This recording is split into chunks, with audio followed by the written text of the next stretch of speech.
Hey, welcome to Three Pastors and a Mic podcast. Today we're doing part 2 of a discussion we had about an incident that happened at a men's conference. What not to do at a men's conference. conference. Not to do in ministry and what not to do at a men's conference. So part 1, we talked about if a speaker not agreeing with what happened for the entertainment part of the event and how he rebuked the event and how it turned into a big fiasco. You can watch part 1 to get all that. So we talked about the correct way to deal with something you don't agree with in a public setting. But here's part 2 that I'm going to ask you guys. I went back and watched videos of this men's event, Springfield, Missouri. It's at an arena. It's not at a church. It's in an arena. They have thousands of men gather for this every year. I don't know for sure how long it's been going on. I want to say 3 or 4 years. But I went back and watched some videos that they've released of highlights from this men's conference. And this thing is crazy, to say in the least, okay? Last year, this year, they started it off with this Russian, shirtless, pole dancing, sword swallowing, ex-male stripper. That's a lot to say. Quite the title. Quite the title. That kicked off this men's conference that started all this controversy. Okay? The year before, if I would have just told you the year before, you'd go, that's crazy, until I told you what they did this year. But the year before, the thing opens, and it's this big American flags. It's this heavy metal, long hair. They're playing the Top Gun anthem, Danger Zone. They go into that. A door opens. Out in the middle of the arena, there's like 10 cars. The door opens. A tank comes rolling out with all these fireworks going off, and the tank rolls over the cars.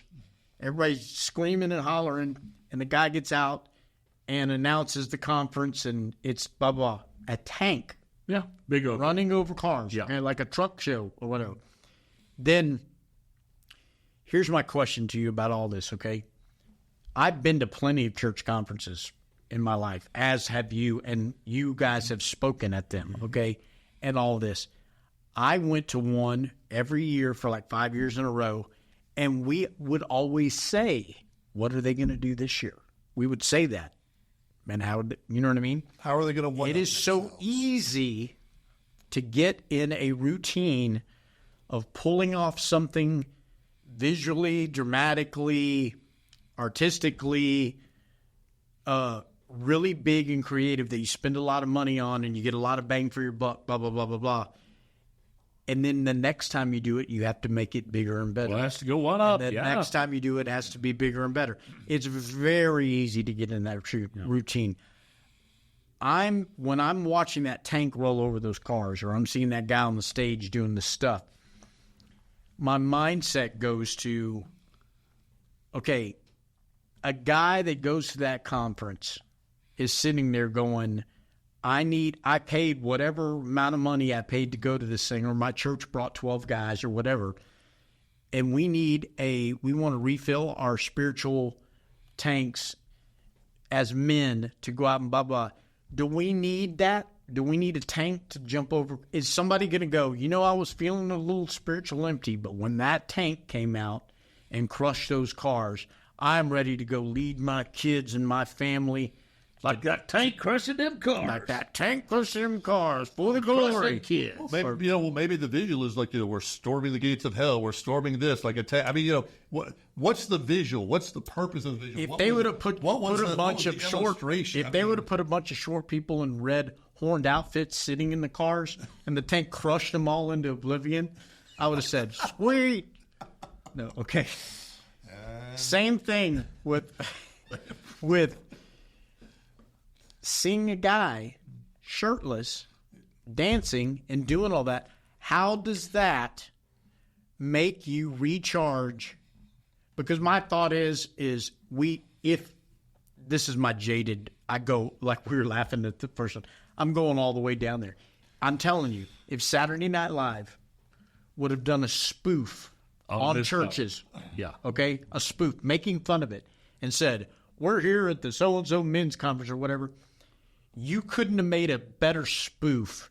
That's what would have been shown. it's a tank coming out and running over cars for the glory of God. That's what they did. I was like, is this a Well, am I on candid camera? Let's think through the culture.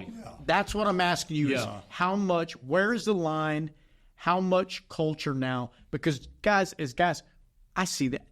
I don't need tanks anymore. I can watch Dune. I can watch so-and-so. We have men stuff. I'm menned out. Well, here's the question, though. Has it come full circle, so to speak? Because all I do is wear pink now. I don't know what's happening. Maybe that's the problem. Maybe it's a little testosterone. Salmon. It's salmon. God help us. Wait a minute, but okay, but like you said, let's think through this. Have we come full circle? Because we've all been in creative churches that do creative things, creative illustrations, those type of things.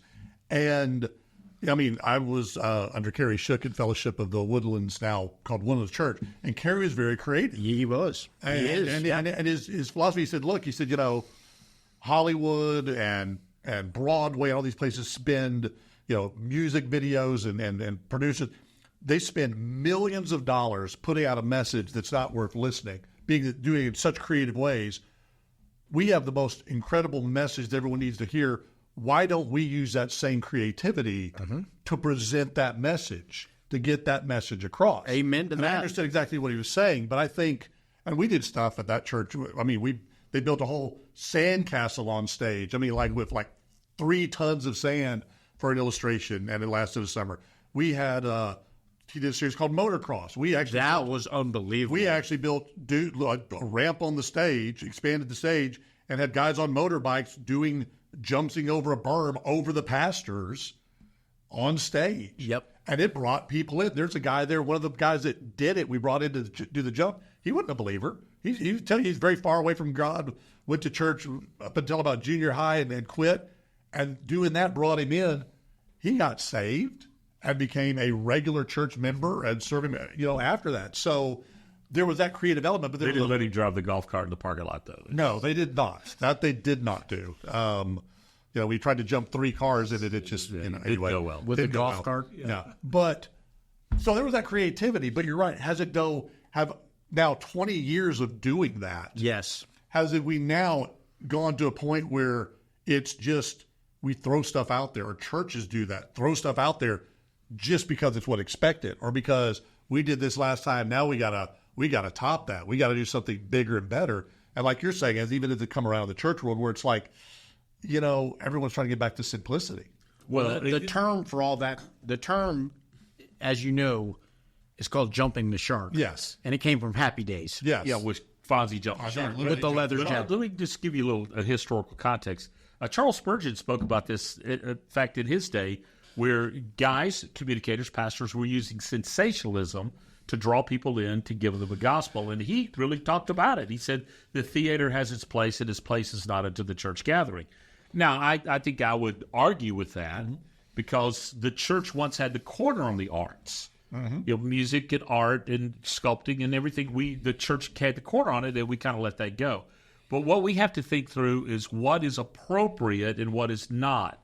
Obviously, a shirtless Russian male stripper swallowing with sword on a 40-foot pole, probably not maybe bringing a tank out on to run over a bunch of cars might be a little over the top. But let me say this.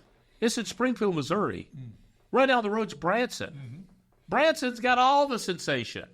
So maybe they were trying to speak to their culture with sensation. I don't know.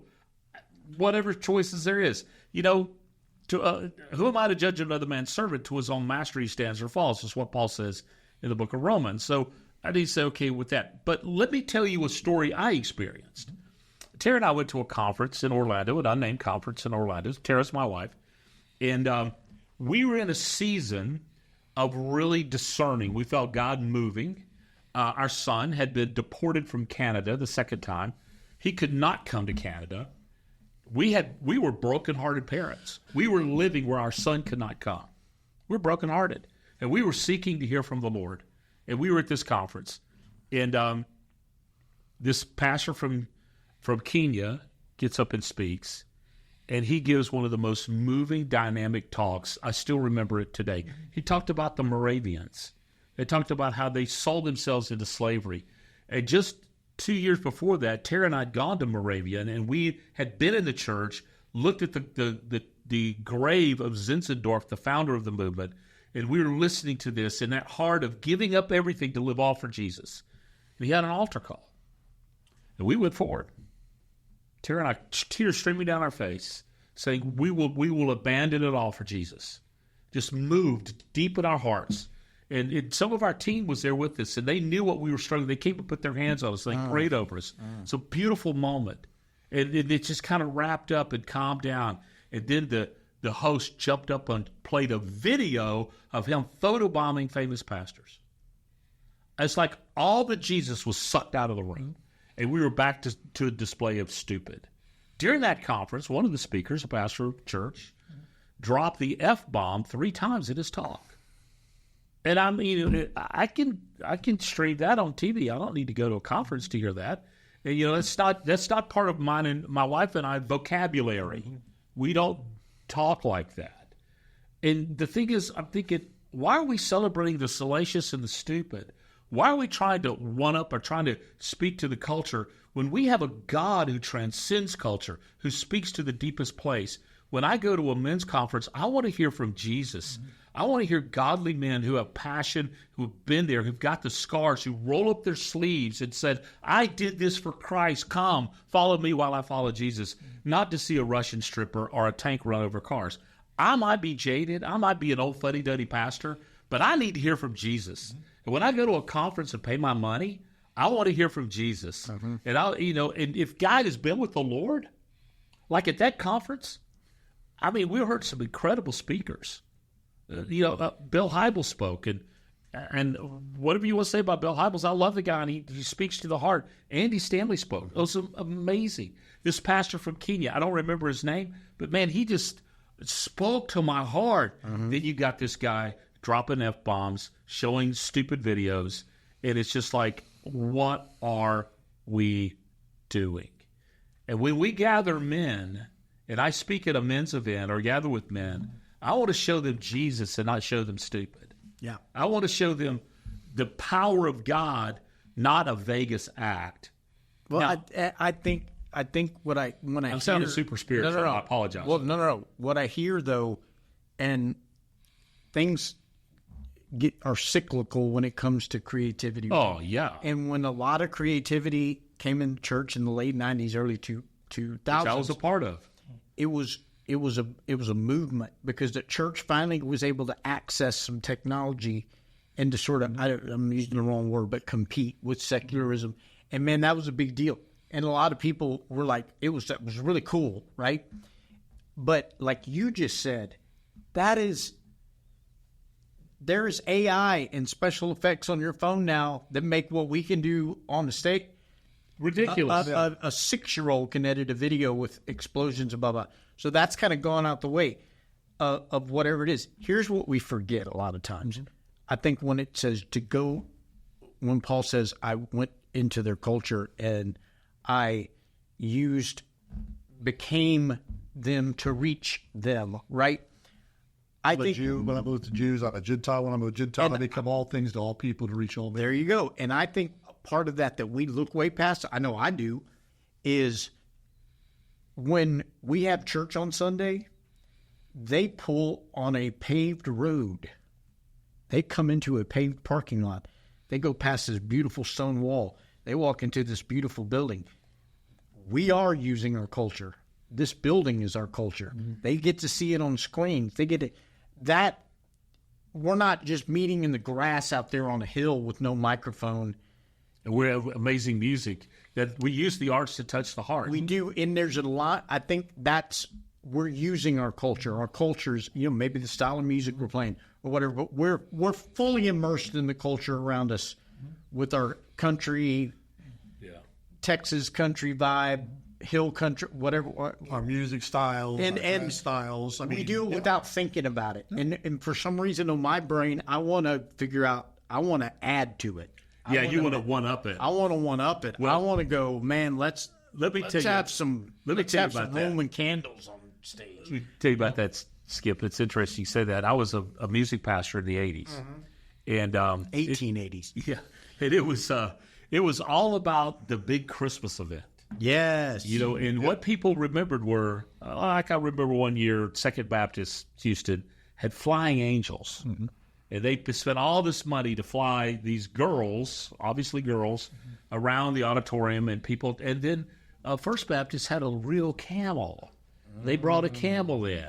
And the camel came down the wall. And this is what I heard about. I didn't hear anybody talking about the story of Jesus. I heard them talking about flying angels and walking camels. Okay, now is that poo-pooing that? No, probably. It's probably because I was jealous. The camel did in a center aisle. No. When you say the camel that, did in the church, the camel would do at a church I was at, we upped everybody. We brought in a real elephant. A real elephant. One of the wise men came in on an elephant and went and walked across the front and then came up the aisle, went back out. There's the problem. That elephant was very trained, and it relieved itself at certain times of the day on the nose. And one of the times that it was going to relieve itself just happened to be when it was in the middle of a performance. So there, during the Christmas service, is the trainer with a plastic bucket dressed as the wise man's helper with an elephant with its tail up and him holding the bucket. So you say poo-pooing it? They poo-pooed it right there in the middle of service. As an associate pastor, that wasn't your job. Wait, never mind. So that's where our future holds. So we're the guys with the bucket. At the end of that service, at the end of that service, when the creative director comes on and goes, "Well, that was a big pile of," he was literally correct. Anyway, but the sensational then. It replaces the mystery. Mm-hmm. It replaces the dynamic power, and then we have to tread this very fine line of what is the heart? And we say this: we're not going to change the message. We are going to change the method. Uh-huh. In 2006 and 2007, we made an intentional pivot. We pivoted away from the sensational to the inspirational. Mm-hmm. And what we decided to do is, instead of creating the fishing camp on stage and doing all this other things that we did, as you remember, at the church we were together with, we decided we were going to do great music that touched the heart, and we were going to have biblical preaching that's biblically centered and lead people to God-honoring life change. We're going to preach for life change. We're going to meet people's needs. We're going to create environments where people can be healthy and whole. We're going to feed them. We're going to care for them. We're going to speak to their needs, and we're going to give them Jesus. We made that pivot. And for some people, it wasn't enough. And for some people, it's exactly what they needed. But for the people that were far away from God, it brought them close. And that's what we live for. We don't live to placate the saved. We live to reach the lost. And the saved are cared for when they're on the mission of Jesus. And so I think we need to balance that. Do we have an elephant on stage? Probably not. Are we going to do a silly video? Probably. Yeah. And see, and it's so funny because when you've told that story, the guy at the conference and the show the video photobombing famous pastors or whatever. When I heard that, I think that could be a really funny and cool thing. But it also has to. We have to remember it also is where it goes. I remember years ago, me and Skip, we had one where we had this. We had a really funny video that went with my message that day. And for some reason, we had a singer that sang this just incredibly beautiful, moving song, and kind of like that moment. And we ran the video. And ruined the moment. Right afterward. And it was like, at that point, when we were running it, I went, the video would fit great with the message. We just did it in the wrong spot at the wrong time.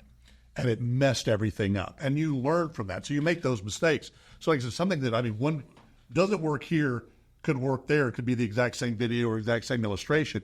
But we just have to be conscious of that, of the moments we're creating. Are we doing it just to do it because it's what we've always done, and we're doing it to get the laugh or to get the emotion or get the or whatever it is, or just to be sensational, or is there a plan and a purpose? We're doing this at this time for this reason with intentionality. And I think that's the big difference. Let's circle back to our friend in Springfield, Missouri, who had the Russian stripper.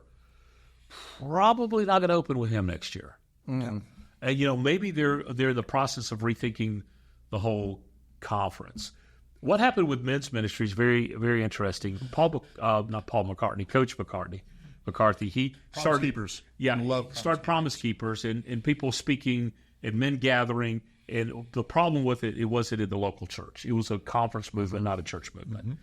This guy's trying to do the same thing through his local church, but maybe, who knows? Maybe guys got saved then. Yeah. Maybe guys went home and were better husbands and better fathers because they went to this conference. I doubt it had anything to do with watching a Russian gymnast. So next year, instead of having Russian strippers, they're going to have female strippers on poles and serve free beer. And maybe, Well, that would one up it. maybe like you suggested, short people with red suits on crushed by tanks. Who knows? But maybe not. Maybe they'll. Sign me up. Let's hope not. Oh my gosh. FYI, my descendants are from Moravia. Oh. So we're going to sell you into slavery so you can. No, I wasn't going that far. Okay. So you tell people about Jesus. I was just telling. Yeah. Okay. Well, just bring us some kolaches. We'll Yes, call it good. I'll be happy to do that. From there, so yeah. So I think we're done. Yes, we I was are. gonna say, I think I think Stay tuned for next week.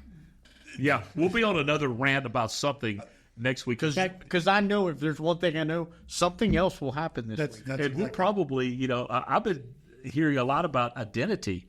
Who are you? Who is Jesus? Who are we? What are we supposed to do? Ooh. And, that's something I've been really contemplating. That might be a sermon series. Who is Jesus? Who are you? Who are we? Identity. What are we supposed to be about? Private eye. identity. Well, no, identity. Fingerprint. What does Satan try to do? Steal that identity. It's identity theft. Ooh, life lock. Coming to a sermon series near you. Anyway, this has been 3 Pastors and a Mic. Hope you enjoyed it. Subscribe to our podcast wherever you get your normal podcast. And Skip's leaving. we will see you next time. Bye. I like that pair. Good.